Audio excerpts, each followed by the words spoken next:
Hi friends, welcome to my channel. అందరూ ఎలా ఉన్నారు?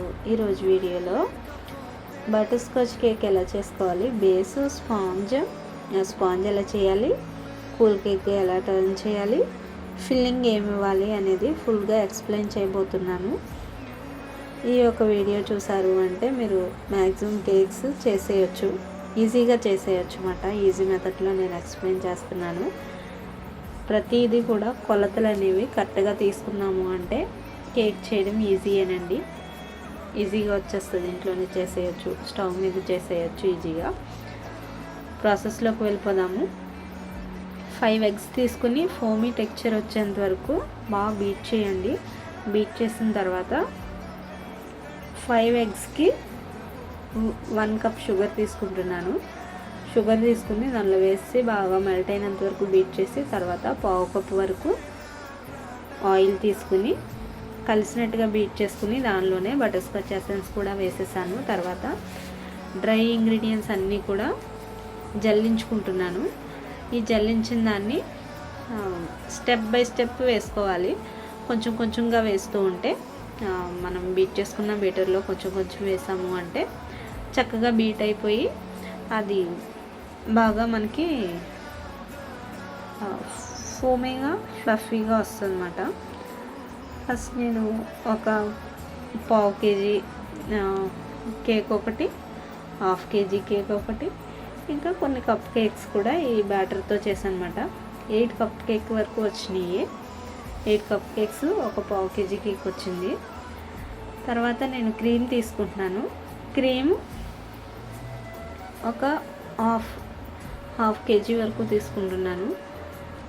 1/2 kg అంటే 500 grams వరకు తీసుకుంది. క్రీమ్ అంతటిని కూడా అది వాటర్లా ఉంటుంది, మిల్క్లా ఉంటుంది. ట్రోఫోలైట్ అని దొరుకుతుంది. ఆ బ్రాండే యూజ్ చేయాలని ఏం లేదు, కాకపోతే అది నాకు బాగుంటుందని చెప్పేసి నేను కేక్ స్టార్ట్ చేసినప్పటి నుంచి కూడా ఆ బ్రాండ్ ఎక్కువ యూజ్ చేస్తున్నాను. బాగుంది. వేరే యూజ్ చేశాను కానీ అది లిక్విడ్ ఫామ్లా ఉండిపోతుంది, ఎక్కువ కరిగిపోతుంది, మెల్ట్ అయిపోతుంది అని చెప్పేసి ఈ బ్రాండ్ ఎక్కువ యూజ్ చేస్తున్నాను. బాగుంది. దీన్ని బాగా ఫ్రాతీ కన్సిస్టెన్సీ వచ్చి స్టిఫ్ పీక్స్ వరకు రావాలి. గిన్నె బోర్లించినా కూడా అది పడిపోకుండా ఉన్నట్లుగా చూసుకోవాలి. నేను ఈ మనం తీసుకున్న కేక్స్ చేసిన కప్ కేక్స్ అలాగే 1/2 kg కేకు, 1/2 kg కేకు కూడా దీంతో చేశాను ఈ బ్యాటర్తో. దాన్ని నేను ఇప్పుడు ఒక బేస్ తీసుకున్నాను. 1/2 kg కేక్ చేయబోతున్నాను. దాన్ని 3 layers కింద కట్ చేస్తున్నాను. చూడండి క్రమ్స్ ఎలా వస్తున్నాయో, చాలా అంటే చాలా బాగుంది, ఫ్లఫీగా వచ్చింది, చాలా మంచిగా పొంగింది కూడా. ఎక్కడ కూడా నేను చేసిన కేక్ని మీరు అబ్జర్వ్ చేసినట్లయితే మిడిల్కి దిగిపోవడం కానీ లేదంటే పైకి పొంగిపోవడం కానీ డబుల్ షేప్ డంబెల్ షేప్లో వచ్చేయడం కానీ అలా ఎక్కడ కూడా లేదు. అసలు అలా రానే రాదు. మనం సరిగా బీట్ చేసాము అంటే అలా అసలు రాదు. నేను షుగర్ వాటర్లో కొంచెం బటర్ స్కాచ్ సాస్ వేసి దాంతో సోకింగ్ అనేది ఇస్తున్నాను కేక్ని. సోక్ చేసిన తర్వాత ఒక్కొక్క లేయర్ని కూడా చూపిస్తున్నాను. చూడండి, క్రీమ్ అప్లై చేస్తున్నాను. క్రీమ్ అప్లై చేసిన తర్వాత దానిపైన నట్స్ వేస్తాను. ఫస్ట్ బటర్ స్కాచ్ నట్స్ వేసాక బ్లాక్ చాకో చిప్స్ అయితే నేను తీసుకున్నాను. మిల్కీ బటర్ స్కాచ్లో అయితే వేరే ఫిల్లింగ్ ఉంటుంది, అది నేను మళ్ళీ వీడియో పెడతాను చూడండి. ఇక్కడ నుంచి అయితే డైలీ మన ఛానల్లో డైలీ అయితే వీడియోస్ వస్తాయి. వీడియో కానీ లేదంటే షార్ట్ కానీ వస్తుంది. డైలీ ఫాలో అవుతూ ఉండండి. ఒకవేళ మీకు వీడియోస్ నచ్చినట్లయినా, ఒకవేళ యూజ్ అవుతుంది అనుకుంటే నాకు అదే కామెంట్ చేయండి, సబ్స్క్రైబ్ చేసుకోండి, మా ఛానల్ని లైక్ చేయండి, మీ ఫ్రెండ్స్ అండ్ ఫ్యామిలీస్కి షేర్ చేయండి.